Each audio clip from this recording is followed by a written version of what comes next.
అండి simple blouse hand design అయితే మీకు ఈరోజు చూపిస్తాను. డిజైన్ వచ్చేసి చాలా సింపుల్ గా స్టిచ్ చేసుకోవచ్చు. దీనికోసం మీ కొలతల ప్రకారం లైనింగ్ క్లాత్ అనేది తీసుకోండి. మెయిన్ క్లాత్ అయితే స్కేప్ పీస్ అయితే తీసుకోండి. మీకు ఎంత ఉంటే అంత తీసుకోండి. మెయిన్ క్లాత్ వచ్చేసరికి ఖర్చు ఎంత పెట్టుకున్నామో మీరు 1.5 పెట్టుకుంటే 1.5, 2 పెట్టుకుంటే 2 అంత అక్కడి నుంచి బాక్స్ ప్లీట్ అయితే పెట్టుకొని రండి. వీడియోలో చూపించినట్టుగా ప్లీట్స్ అయితే పెట్టుకొని రావాలి. ఇప్పుడు కింద పెట్టాం కాడ పైన కూడా సేమ్ అలాగే పెట్టుకోవాలి. మెజర్మెంట్ ఏం అవసరం లేదండి, జస్ట్ కొంచెం మడిస్తే సరిపోతుంది. ఇప్పుడు బాక్సులుగా వస్తుంది. ఇప్పుడు లైనింగ్ క్లాత్ ని పెట్టేసి స్టిచ్ అయితే వేసుకోవాలి. లైనింగ్ క్లాత్ ఎలా ఉందో అలాగైతే స్టిచ్ అంతా చేసేసుకోండి. డిజైన్ వచ్చేసరికి కొత్త వారు కుట్టేవారు కూడా ఈజీగా కుట్టుకోవచ్చు.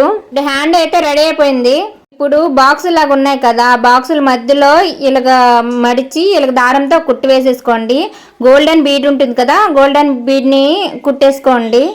అప్పుడు పెద్ద పెద్ద చాక్లెట్ లాగా వస్తాయి. మీకు పెద్దవే కాదు చిన్నవి కావాలి కూడా అంటే కుట్టేసుకోండి. అంతేనండి, సింపుల్ గా హ్యాండ్ డిజైన్ అయితే ఈజీ కుట్టుకోవచ్చు.